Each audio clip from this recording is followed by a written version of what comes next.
ఉమ్మడి కడప జిల్లాలో టీడీపీ 6 నియోజకవర్గాల్లో అభ్యర్థులు ప్రకటించింది. ఇందులో మైదుకూరు నియోజకవర్గానికి పుట్ట సుధాకర్ యాదవ్ పేరు అధిష్టానం ఇప్పటికే ఖరారు చేస్తుంది.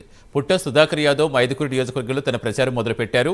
ఈసారి మైదుకూరు నియోజకవర్గం నుంచి ఖచ్చితంగా గెలిచి చంద్రబాబు నాయుడుకి మొదటి బహుమతిగా ఇస్తానంటున్న పుట్ట సుధాకర్ యాదవ్తో మా correspondent Sudheer face to face. Kadapa జిల్లా వ్యాప్తంగా ఇప్పటికే తెలుగుదేశం పార్టీకి సంబంధించి కడప జిల్లా వ్యాప్తంగా 6 నియోజకవర్గాలకు కూడా ఇప్పటికే తెలుగుదేశం పార్టీ అభ్యర్థులను ప్రకటించారు. ఈ నేపథ్యంలో మైదుకూరు నియోజకవర్గానికి సంబంధించి పుట్ట సుధాకర్ యాదవ్ పేరు కూడా ఇప్పటికే అధిష్టానం లిస్టులో జాబితాలో విడుదల చేసిన పరిస్థితి. అయితే ఈ నేపథ్యంలో కూడా మైదుకూరు నియోజకవర్గంలో ఈసారి ఎటువంటి కార్యక్రమాలు అలాగే ప్రజల్లోకి ఎటువంటి అభివృద్ధి పనులు తీసుకెళ్తారు అనే అంశంపై మనతో మాట్లాడడానికి పుట్ట సుధాకర్ యాదవ్ ఉన్నారు. ఆయన అడిగి తెలుసుకుందాం.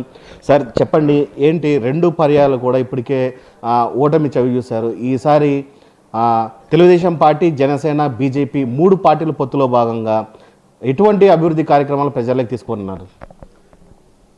ఇప్పుడు ప్రజలు అందరు కలిసి 2014లోనే చంద్రబాబు నాయుడు అయితే న్యాయం చేస్తానని చెప్పి అందరు ప్రజలు ఆ రోజు పట్టం కట్టిండు చంద్రబాబు నాయుడు గారికి. 2014 నుంచి 2019 వరకు బ్రహ్మాండంగా అభివృద్ధి చేసినాం.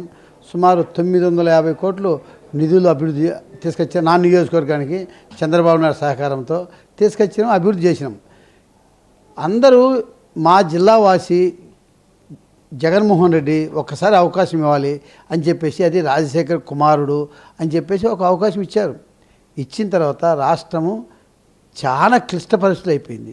ఇది అందరూ ప్రజలు గమనించినారు. ఇప్పుడు గమనించేసి ఈ రాష్ట్రాన్ని బాగుపరచాలంటే చంద్రబాబు నాయుడు అయితే బాగుపరుస్తారు అని చెప్పేసి చంద్రబాబు నాయుడు గారికి అందరు మద్దతు తెలుపుతా ఉన్నారు. దాని మూలంగా జనసేన పవన్ కళ్యాణ్ గారు ఈ జగన్మోహన్ ఉన్నటువంటి అహంకారాన్ని అంచాలి అని పవన్ కళ్యాణ్ మరి ఎంతో కసిగా ఉన్నాడు.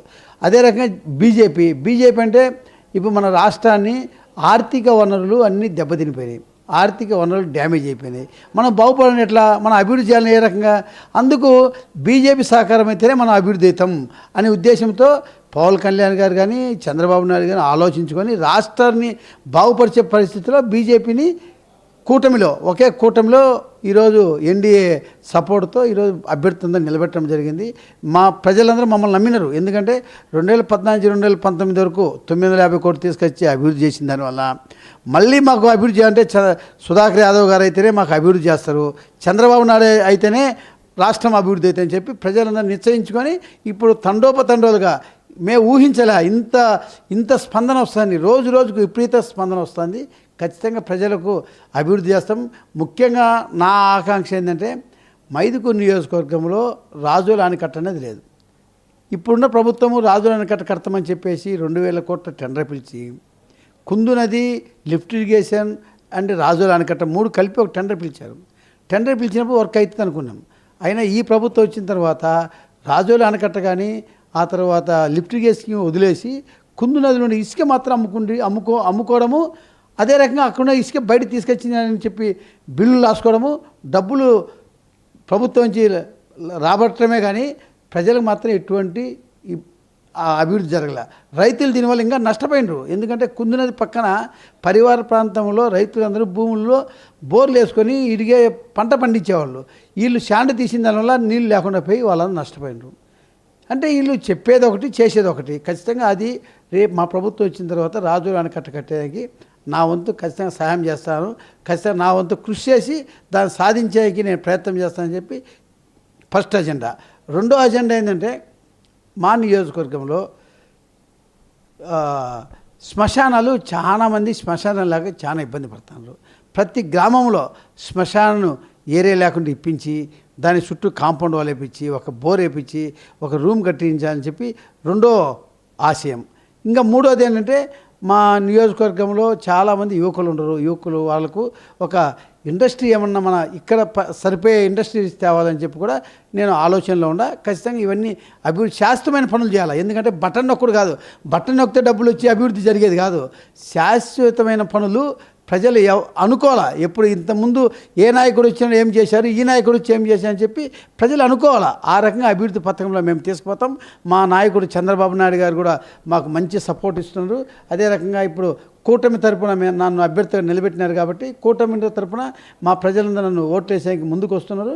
ఖచ్చితంగా మా కూటమి తరపున మా మైదుకూరు నియోజకవర్గాన్ని ఖచ్చితంగా అభివృద్ధి చేసి చూపిస్తా. అంటే ఇప్పుడే మైదుకూరు నియోజకవర్గం నుంచి కూడా బడా నేతలు కూడా వైసీపీలోకి వెళ్తున్నారు. ఇటువంటి వాళ్ళు వెళ్ళడం వల్ల మీకేమైనా ఇబ్బందికరంగా ఉండొచ్చు సార్? ఇప్పుడు బడా నేతలు కాదు, ప్రజలు రావాలా, ప్రజలు ఓట్లు వేస్తే గెలిచేది.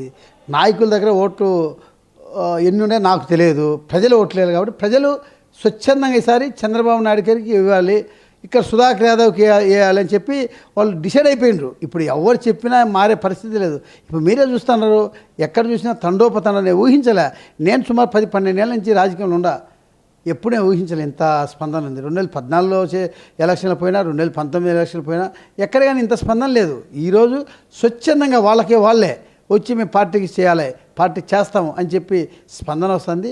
నాయకులది ఉండొచ్చు, నాయకులు బడా నాయకులు ఉండొచ్చు, వాళ్ళని మేము దాని గురించి ఆలోచించపలే. మేము ప్రజలకు సేవ చేయాలనుకున్నాం, ప్రజలు మమ్మల్ని గుర్తిస్తున్నారు.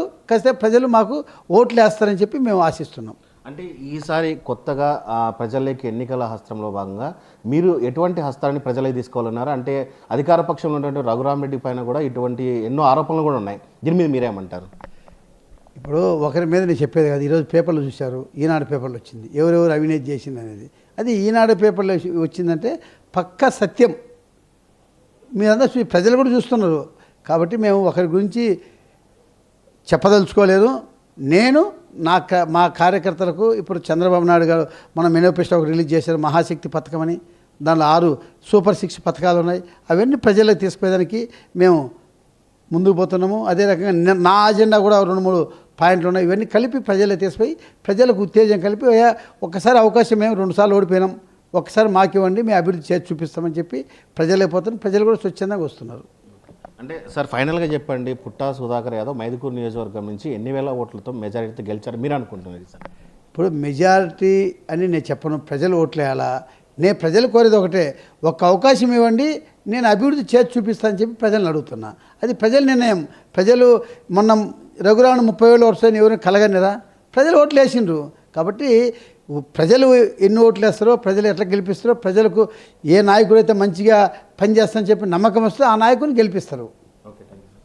ఇది మొత్తంగా చూసుకుంటే కనుక ఈసారి మైదుకూరు నియోజకవర్గ ప్రజలందరూ కూడా పూర్తి స్థాయిలో పుట్టా సుధాకర్ యాదవ్ కూడా పట్టం కట్టేందుకు అందరూ కూడా సంసిద్ధంగా ఉన్నారని చెప్తున్నారు. అలాగే ఏదైతే బీజేపీ అలాగే జనసేన టీడీపీ ఉమ్మడి అభ్యర్థిగా ఇప్పటికే మైదుకూరు జరగనని ప్రకటించడం జరిగింది. ఇప్పటికే ప్రజల్లో కూడా మంచి స్పందన వస్తుందని చెప్పి ఆయన చెప్తున్నారు. ఏదేమైనా సరే రానున్న ఎన్నికల్లో మైదుకూరు నియోజకవర్గం నుంచి భారీ మెజారిటీతో గెలిచి చంద్రబాబు నాయుడు కూడా మైదుకూరు నియోజకవర్గం నుంచి పెద్ద గిఫ్ట్గా ఇస్తామని చెప్పి పుట్టా సుధాకర్ యాదవ్